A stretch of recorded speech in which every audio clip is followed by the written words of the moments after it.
so we can get started on the highlight of the program is our keynote speaker. And I actually have some history with this guy because after graduate school, so I was getting my PhD program and I had to decide where I wanted to work after I finished my PhD. And I went to the place with the best toys on the planet. NASA Lewis Research Center, that's what it was called then. Now it's called NASA Glenn Research Center. And so I worked there for 9 years, learned a tremendous amount, made some what I hope were minor contributions to the field. But Jim has been there as the director now of this 3,000 person organization, about 3,300 people, and leading an organization with a budget of about $600 million.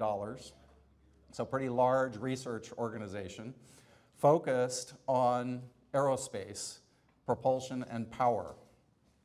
So Jim has been the director of NASA Glenn's Research Center since January of 2013. And in that capacity, he's responsible for planning, organizing, and directing the activities required for research and in technology and systems development in space propulsion, space power, space telecommunications, aeronautical propulsion, microgravity sciences, and materials, all topics of great interest to this community here. Prior to accepting the director's position, Jim was the deputy director, and he took that job in November of 2010. He served in a number of other leadership positions, including the director of Space Flight Systems at Glenn, where he was responsible for overseeing the management of Glenn's significant activities in NASA's Constellation, Space Shuttle, International Space Station, space communications, human research, and science programs. And he was in that position from September 2009 to November 2012. He was also chief of Glenn's Orion project office. Orion is the vehicle that just did the big flight test last December. He's a native of Northeast Ohio, and he began his NASA career at the NASA Goddard Space Flight Center in Maryland as a propulsion engineer and later as a systems engineer on several flight programs, several spacecraft. He is the recipient of NASA's Outstanding Leadership Medal, the NASA Exceptional Service Medal, the NASA Significant Achievement Medal, and numerous other awards. He earned his bachelor's in aeronautics from Miami University in Oxford, Ohio, and his master's degree in space systems engineering from Delft University in the Netherlands. And I gotta tell you, I'm really proud to call Jim my friend. We've collaborated on various programs, and he's a great guy to collaborate with. So after his talk, if you have a minute to chat with him about opportunities for collaboration, please do so. So without further ado, Jim Free. Thank you, Roger. All right, thank you very much, Roger. It is a great honor to be here, and I've already overcome 2 technical problems. Roger put on the presentation for me. I'm a Mac person, so I start to get really nervous when we start not having Mac machines. And 2, I pulled a chair over here where I'm going to drop my pages, so bear with me as we walk through this. It is a great honor to be here today. I'm very thankful to JCATI for inviting me here, especially as an Ohioan. I think I can say that. I still feel welcome here. So thank you very much. I am proud to be here today to share with you what NASA Glenn does in aerospace propulsion, both aircraft and spacecraft. And this slide, I think, is a great way to kick it off. What you can see across the page is really the path to Mars. And I say that because our aircraft research in NASA, and specifically at NASA Glenn, is the foundation for that path to Mars. You see our hybrid wing body aircraft there on the left, a supersonic commercial transport aircraft, the Dawn spacecraft, which we'll talk about, which I know Roger's very proud of as well, and our next crewed deep space exploration vehicle, Orion, which you can see NASA going back to the capsule. So, and then Mars. All of that research is foundational from what we fly in the atmosphere today all the way into orbit and beyond. So this morning, there we go, I'm going to talk through a couple things. Talk about what our research has been in air breathing and space propulsion over the last 75 years. Give you some perspectives on where we're going next. I'm going to spend some time talking about all the improvements we've made in aircraft propulsion today, and Chris talked a little bit about those, but what's the next step? That's really where, as long as we are Glenn Research Center, we will always have that research work going on. We'll talk about some of the technologies we need to go to deep space around propulsion, and then we'll talk a little bit more about the future. So let's take a minute and talk about where we've been, and this is not playing, and it's not going to play. Okay.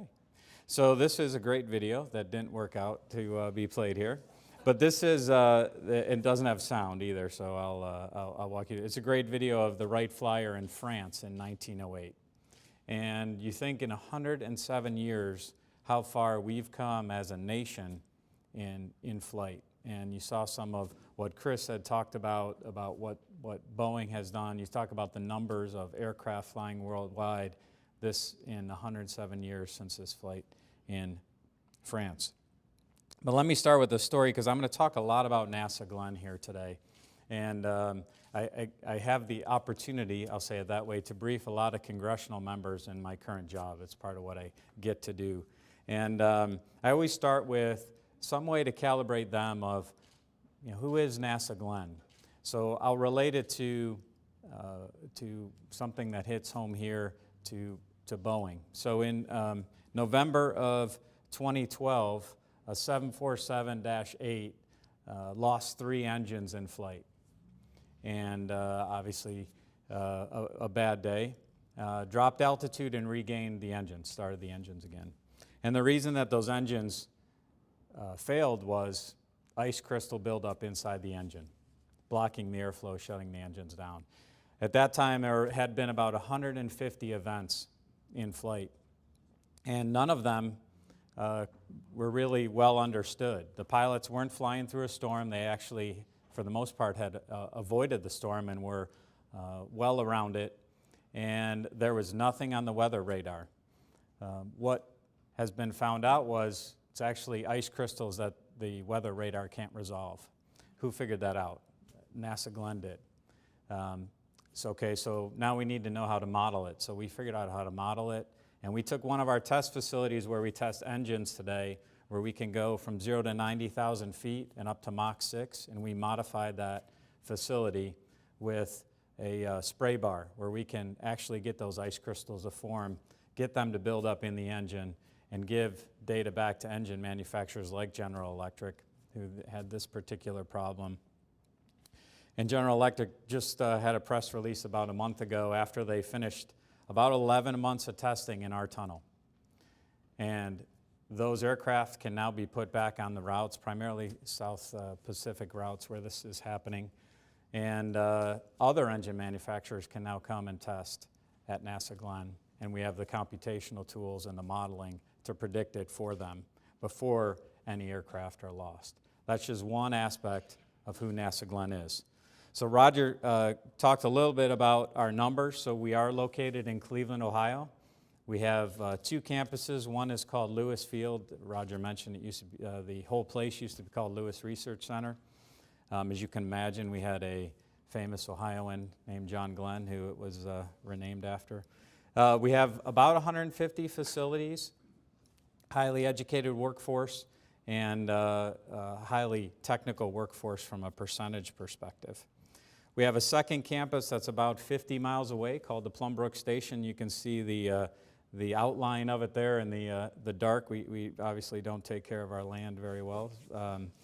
But TNT factory in World War II, you can see the bunkers in the right-hand side there. That's what it started out as. Now it houses 3 very significant test facilities, much smaller person-to-acre ratio than our main campus, but the world's largest vacuum chamber and environmental test facility for spacecraft. There was also where the first 8 minutes of The Avengers was filmed. So next time you watch it, It was a great day for our store that sells NASA apparel because they had about 3 weeks where their sales were through the roof. So everybody likes to brag. This is my chance to brag about our research and what we've accomplished. Now, I will admit up front, I'm not a researcher. I am just an engineer. But what I've grown to be proud of in leading this center now as a deputy and as a director is the level of achievements of our researchers. And we measure that several different ways. One I always like to highlight is R&D 100 awards, which is the Oscars for R&D. I'm sure many of you know that. Glenn has won 118 of these awards. If you added together the rest of NASA in the history of NASA, Glenn has more. That gives you an idea of the level of research coming out. But it's not just that research. It's, hey, we did research, check the box, got the award, that's great. Our goal is to infuse those technologies into really any industry, but obviously the industries that we're focused in. A couple other things to highlight.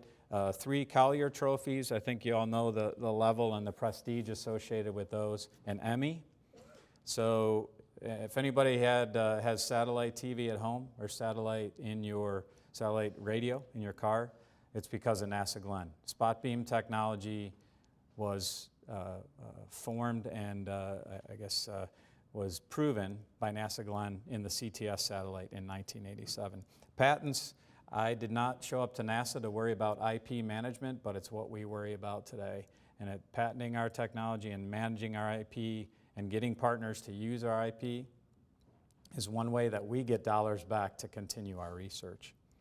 And then as far as the people go, Presidential Rank Awards, these are significant awards given to members of the NASA workforce, actually the federal-wide workforce. For us, we have 21 of those awards in a 6-year span.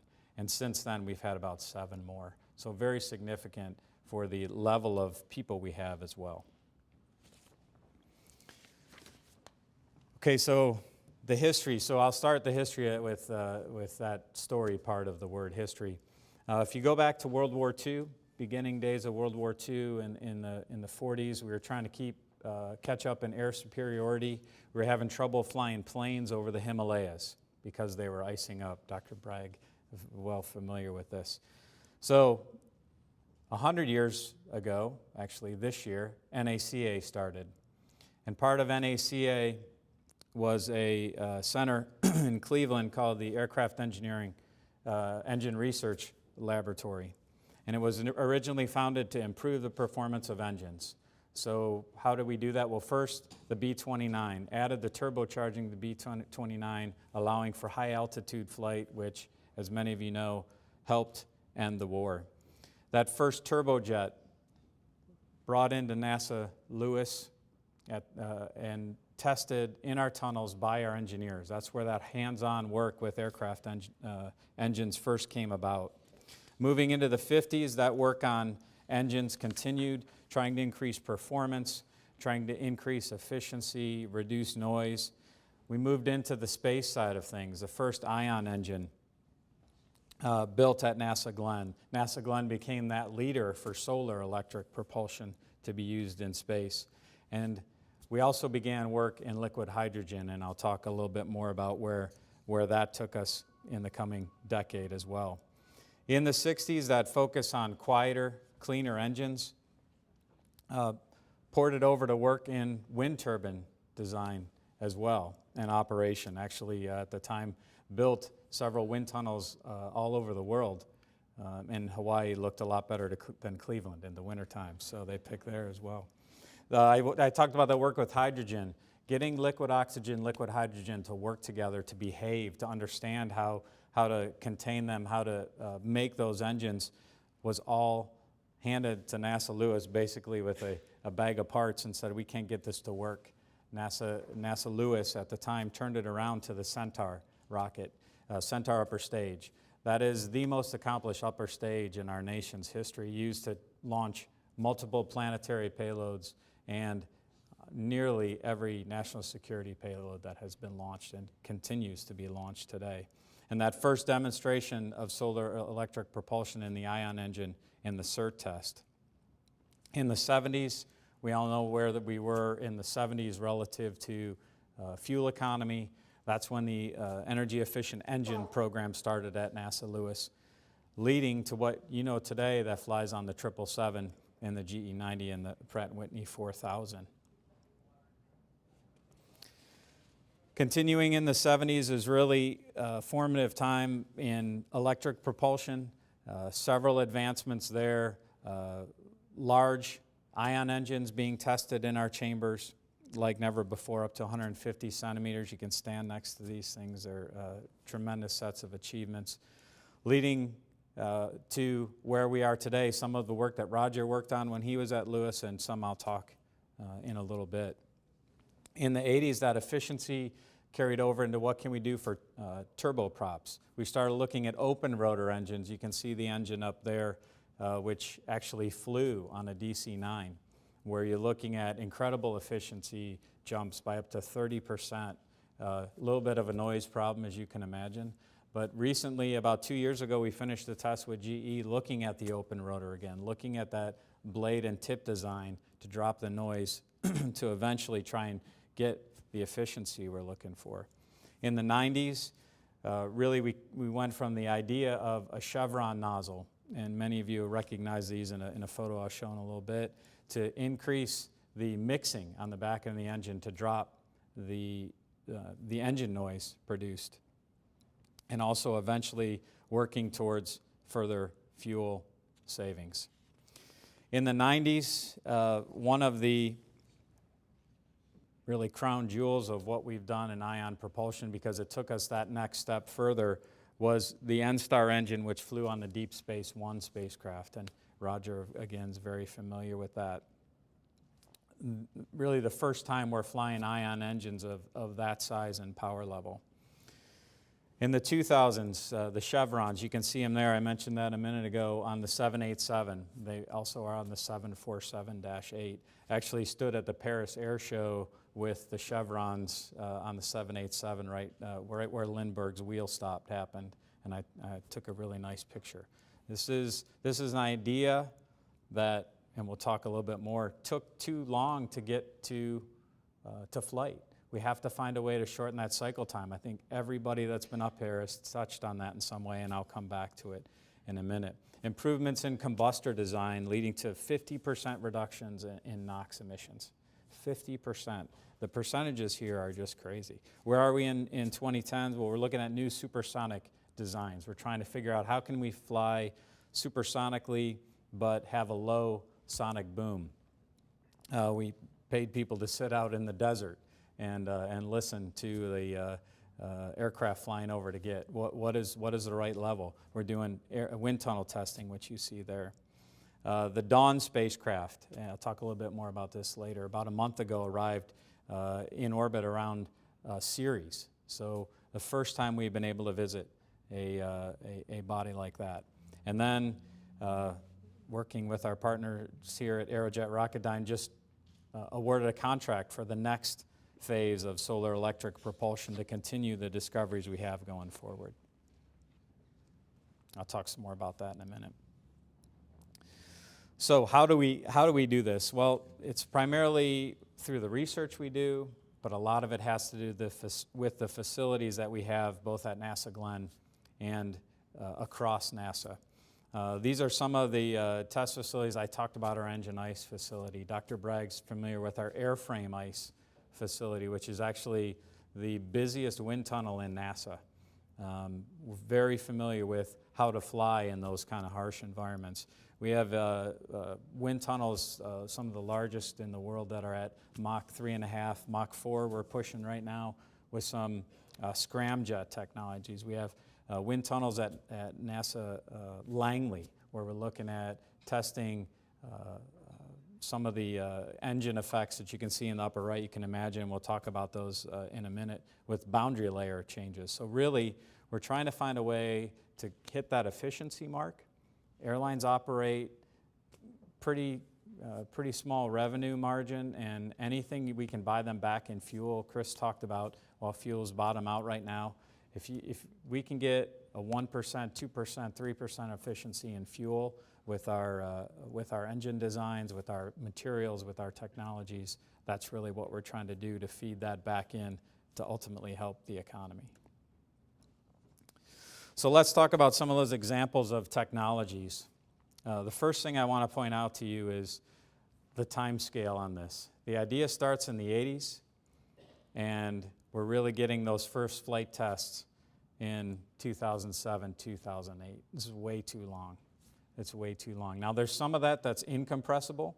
Some of that has to do with certification. That's not totally incompressible. I think there's things that can be done there. But how do we get these ideas into the system that much further? So the first one is ultra-high bypass ratio. I think everybody understands the operation of those engines. Great pictures here in one of our tunnels, our 9x15 tunnel in the upper left and to the lower right of that picture. Great acoustic signatures of engines. Actually, the problem is we've worked so well at getting the acoustics down on engines, our background noise on the tunnel is too high. So we have to now do improvements on the tunnel to get it there. Work at NASA Langley that you see in the lower left, and eventually leading to flight tests that I talked about, both on a 747 and an A340. But tremendous opportunity for us to really drive that efficiency, to drive that fuel usage down by a single idea that starts, I'll take credit for it, at NASA Glenn. Another example is, again, focused on efficiency, which is really around how you burn the fuel that you put into it. So the idea, this one a little quicker cycle time, only roughly 10 years from the idea, where we're looking at how do we mix the air going into the engine. Previously, the mixing didn't happen to actually in the combustor, and by the time the fuel-air mixture gets to the right level, you're not optimally burning it. We've taken a look, and our researchers came up with the idea is let's mix it before, so when we get in the combustor, we light it, we get the maximum efficiency out of it. It's not just about, NASA Glenn getting this idea and how great that is. It's about how it fed back in to the airline industry to increase that efficiency and ultimately drop the reduction that we have. Most of that NOx emission is in cruise. Previously, there were constraints on how you had to operate on the ground, but most of the burn NOx emissions happen in flight. So how can we attack that problem? This is a way that the NASA Glenn idea, that NASA Glenn did just that. So where do we go next? I talked earlier about electric propulsion. Ironically, electric propulsion for aircraft, electric propulsion for spacecraft. That's the way we're going when you really want to attack the efficiency problem. This chart really puts it in one set of ideas to think of. I talked about implementation. We're not going to get to that large commercial aircraft in 10 years, 15 years, 20 years. This is a significant paradigm shift. So where can we start? What are the technologies that we need? And we'll walk through some of those here. What are the technologies that we need in the 20, 30-year horizon that we can start working on right now? And some of those that you can see, if we can attack a problem in today's horizon in that 1 to 2 megawatt class of all electric vehicle, no matter really the architecture, right? You can get distributed, you can get the turbo electric, hybrid electric, but if I can understand motor design, and we'll talk more about that here in a minute, and get some of those materials developed now, they could accelerate things moving to TRL-6 that much faster.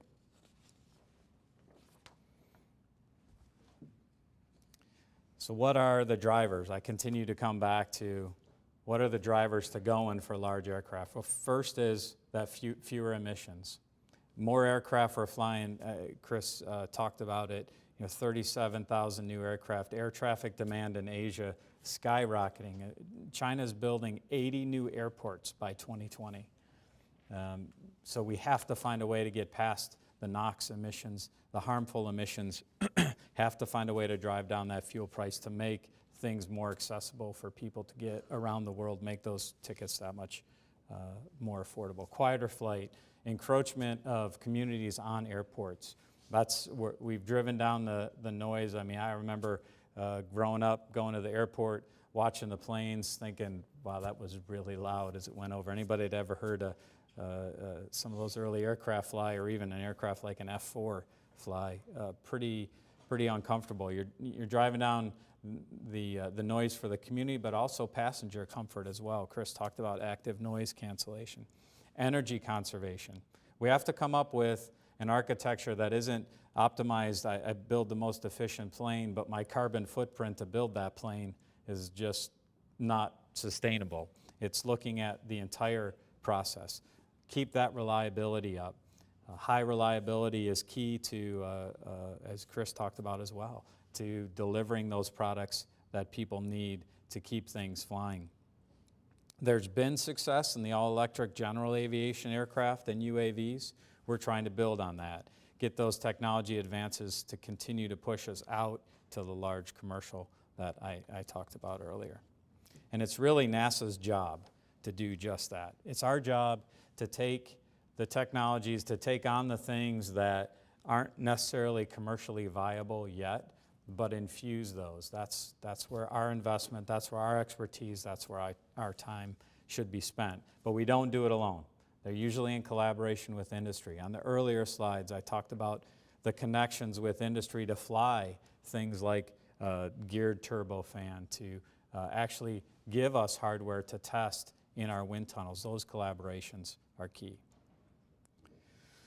So what are the architectures for those future commercial large transport aircraft? Well, it's really around two, hybrid electric and turbo electric. Hybrid electric is using the turbine to drive a motor to charge a battery, whereas turbo is you're using the engine to actually drive the motors directly. Much smaller engines on the turbine side and numerous electric engines across the board. These are the primary two aspects that we're looking at currently. How do you measure the benefit of either of those architectures? Well, it's 3 independent studies that we've looked at right now. Baselining the same passenger load as about a 737-8. So the two that I'll reference are the Sugar and the N3-X, so you're familiar with the N3-X from the first page of my presentation. 60% fuel burn reduction. It's not going to go away because you're still driving the turbine, but 60% fuel burn reduction. The number to me is just staggering. We do tests now, and as I mentioned, we're driving down by a couple percent, which is great. 53% energy use reduction. Again, looking at that total footprint, and almost 90% reduction in NOx. So we can have this increase in air travel and number of aircraft flying and still be able to drive down the emissions by that much. Now, again, we're a few decades away because we'll hit that incompressible piece where we can't push certification so much, but how do we drive to this as soon as possible? Because I won't project on you. I can't look at these numbers and not say, isn't this the right way to go? And it's NASA's job to do just that. So let's walk through the vehicle, the N3-X, as an example, and talk about some of the systems and ultimately the system itself that we hope to get through at some point. Now, this is where I tell you, they fancied up these slides for this presentation. So at some point, I'm going to make a wrong click, so bear with me. All right, should be flying here momentarily. So what I want to do is walk you through the technologies, and it's not going to work, is it? It is not going to work. So being the good government employee, right, I had to buy a memory stick this morning to put this on because we can't use other people's memory sticks, and now I can't ever use that memory stick again. And sometimes these things don't translate through so well. So it went through a Mac, through a memory stick to here, so bear with me. So let's talk first about that gas generator that I talked about, or the turbine. So in order to drive that much energy into the hybrid electric or turbo electric, we're going to be operating a much smaller core to the engine. So if you take that bypass away, now our core is much smaller, which means that part of the engine is going to be in a much more significantly harsh environment. So we have to get higher temperature discs. So we're looking at new materials, new coatings for those materials, new seals. We also have to look at new turbine blades. Ceramic matrix composites is in every engine manufacturer's baseline. It's really a phase thing. Right now, we work significantly with one of the manufacturers right now with our expertise there, trying to drive down that NOx. The tip and hub gap situation gets worse as you get to those smaller smaller cores. As you can see, that blade size there, that's going to be the height of a dime. And obviously the speed increase as well is going to put some stresses into that. And then look at those system benefits as we drive that core that much smaller. And I think it was talked about earlier, I'm not even addressing alternative fuels and all the impacts there as well. So now let's talk about the power system side of things. See if it really advances for me this time. Oh. Well, there we go. So now we figure we're talking multiple megawatts. How do we move that power around, and how do we do it in a mass efficient way, right? I can move that power around on the ground, but now I'm in flight. I also have to worry about the thermal as well, and they're all tied to materials as the underpinning. But now we're talking 4,000 to 10,000 volt systems. So there's how do we do it, and how do we do it safely? We've been looking at power systems architectures with Rolls-Royce, GE. We have significant relationships with both of those engine manufacturers as well as Pratt & Whitney and Honeywell. It's a very unique role to be in the government and playing within the architectures of these folks going forward. Some engine manufacturers have built their future on CMCs. $10 billion engine backlog on CMCs completely built around that. So the first part of the power system that we have to worry about are motors. Again, in the turbo electric or the hybrid electric, either one's going to need some significant motor technology, and that's all going to start with materials. How do we get those high density materials that we can look at storing and transmitting tens of megawatts around with? And that, of course, leads to, well, can I do it from a superconducting perspective? And then we get back to how do we handle the liquid hydrogen. I was talking with some folks from Washington State about liquid hydrogen containment. How do we hold that liquid hydrogen? How do we make that part of the system safe as well? And from a NASA Glenn perspective, power is our core competency, propulsion is our core competency, and materials are our core competency. It all comes together in every one of the systems that we're going to talk here. The thermal management piece is also very important, but now we've put these engines on the part of the vehicle where the boundary layer, it's not the tube and wing anymore. Now the boundary layer is going to play a lot bigger aspect in our path of integrating these engines in as we make the profile of the aircraft completely different than it was before. So here's a couple actual models. I think that's the 14 by 22 at Langley, wind tunnel at Langley. These are a couple MIT designs. You can see the aspect ratio of the wing has completely changed. Now we're using the body for lifting, but we now have to understand how's that airflow coming around there and how do we keep the performance we're looking for in engines up while the airflow into them has changed significantly. I'm between you and lunch. It's like last year I spoke at a conference where they were setting up the happy hour right behind while I was speaking, and everybody heard the glasses clanking the entire time, and I could see me looking back at the happy hour right behind.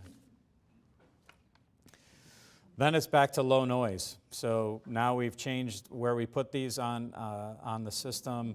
We're looking at the turbine being smaller core. How do we spin these things to keep the noise down? Again, it's that blade shape I talked about for the open rotor. We have to do that by enhancing how we analyze these things. Our wind tunnels within the agency are quickly shrinking because we can't afford to maintain that infrastructure, so we're relying more on the computational modeling than we did previously. Of course, the capability of that has gone way up. Trying to find that balance. How do we test? How do we analyze? And how do we do that on what is really a limited research budget? today. So now we have to look at how do we bring this whole system together and really determine what is the configuration. Is this the best configuration?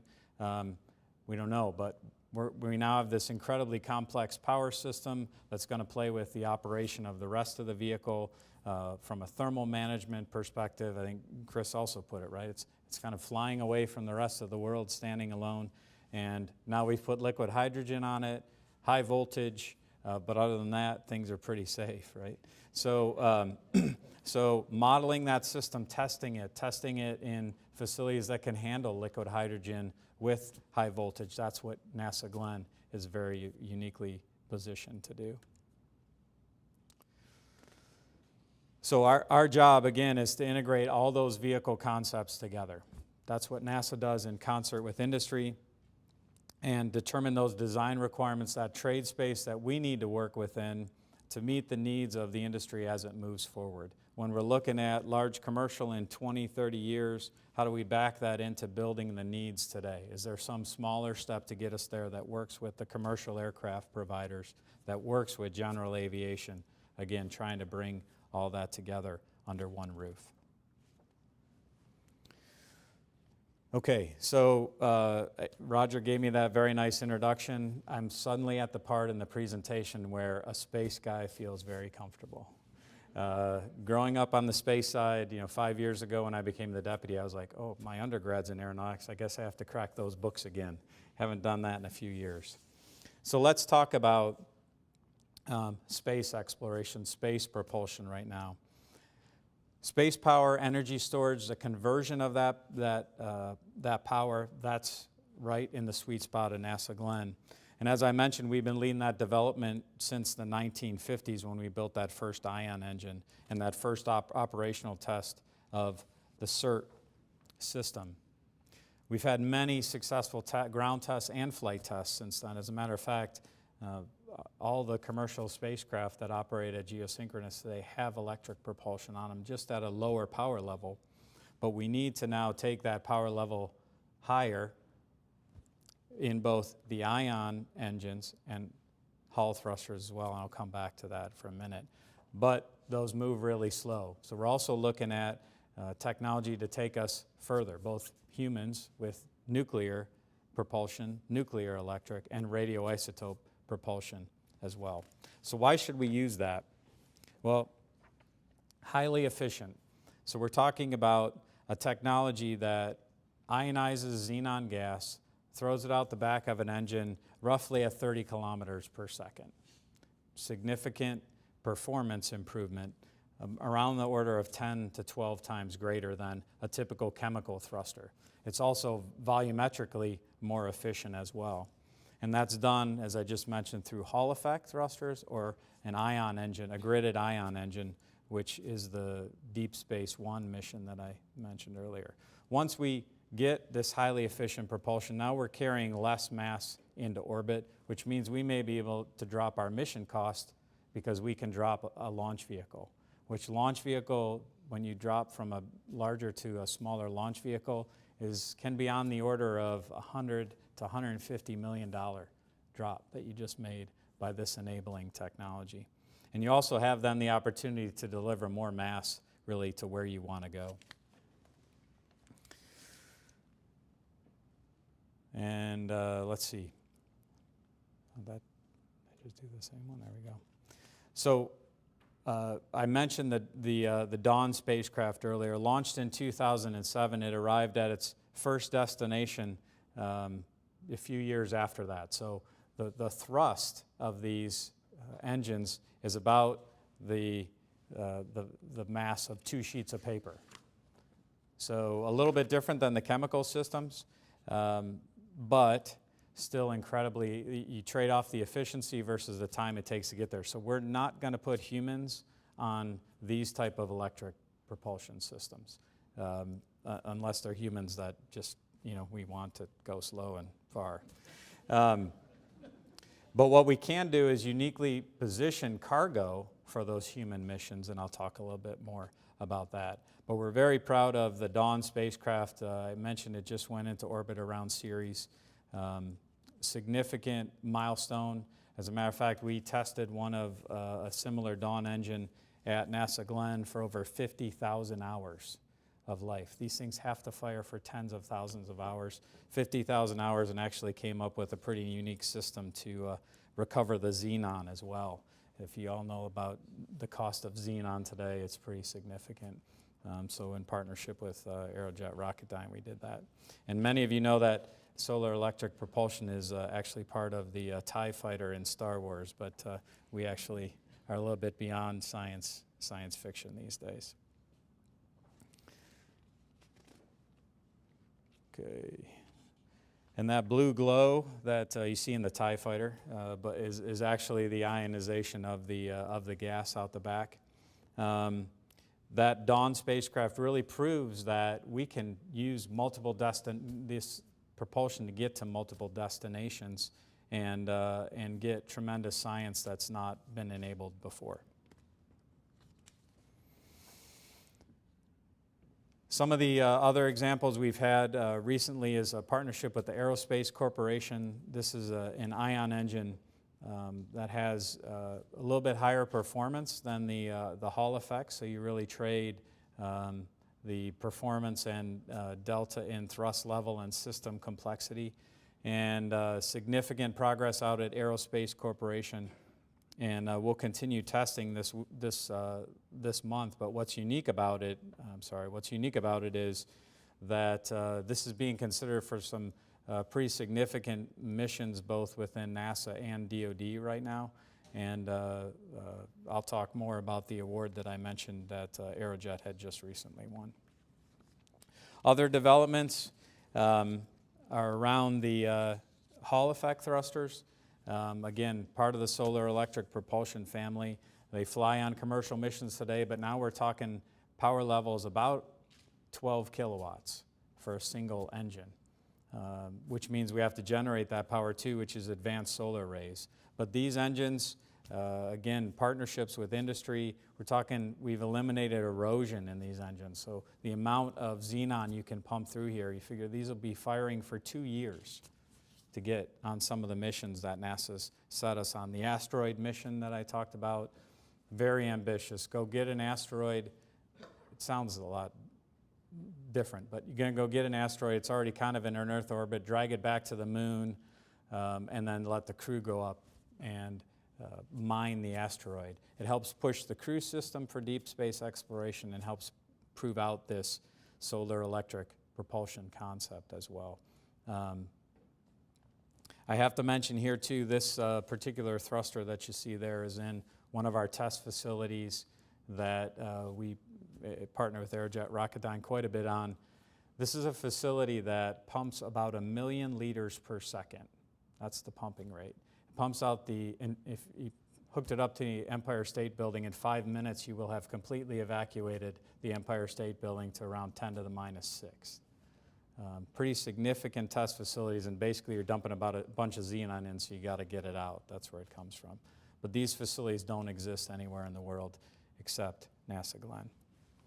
So let's talk about that recent award. Our next engine, our NASA Evolutionary Xenon thruster. This is the highest performing ion engine that exists today, and our goal is to get it flown. So what we did was we let a contract that Aerojet Rocketdyne won with a local Cleveland company to actually put these on the next science mission, a discovery mission. So you can propose a whole lot of different science to discovery. This hardware is going to be provided to the mission, and it'll fly to wherever that destination might be. But this is our chance to get this technology flown, and primarily, I think Chris talked about it also, risk, right? You have to buy down the risk before people get comfortable flying these things. This one's not going to work either. This is the Asteroid Mission. So this is a cool video, trust me. So we just down selected the capture. We're going to capture this asteroid, or in this case now we're going to get a piece of a really large asteroid and bring it back around the moon. You can see the ion engines out the back. And what this allows the crew to do is, right now we can get home in about 90 minutes from space station. Same thing with space shuttle. 60 minutes if you want to have a really fun ride home. It's a ballistic trajectory. What we need to do is learn to live when we can't get home for 3 days. We need our systems to be that robust. We need to be able to handle failure. So what this mission does, proves out our technology. It pushes the crew to go the other side of the moon where they have to wait those 3 days to get home. It pushes our life support system with 6 months to get to Mars. So we need to understand what it's like to live that far from home. The Asteroid Mission is one way in which we'll do that. Here you can see the crew vehicle on the back, the Orion docked to our solar electric propulsion module, and then the crew will step out and climb up and investigate the asteroid. So, on the path to the future, those conceptual designs that I've showed you, the N3X that you see there are still a lot of steps we can take for the industry that a lot of folks consider mature today. But we're talking a big paradigm shift. We have those conceptual designs in place. We have an idea of the savings we can get in fuel efficiency, NOx emissions. Even if we got half of that, right? I'm dropping in engineer mode a little bit, right? Even if we got half of what we got in those studies, still significant progress. We have to do that development of technologies, the materials that go with it, the motors, the batteries, the propulsors themselves. And we have to find a lot of different places to do those tests. That's going to be in cooperation with industry and academia. We have to have that multidisciplinary analysis capability, that optimization piece.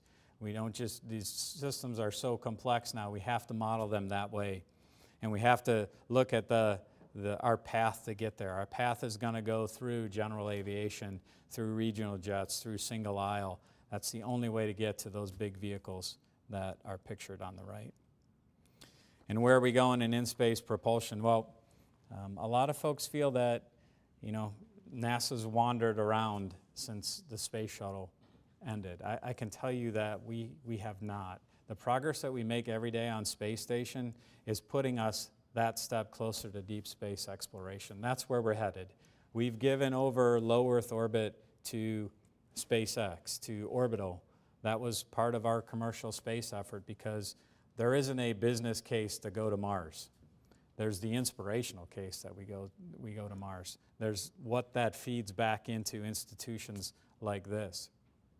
That inspiration of the next generation. That's why I love NASA like I do, because my dad used to pay 25 cents for a hot chocolate and take me to watch the airplanes. That was a cheap date, right? Because I could watch them forever because I found that inspiration.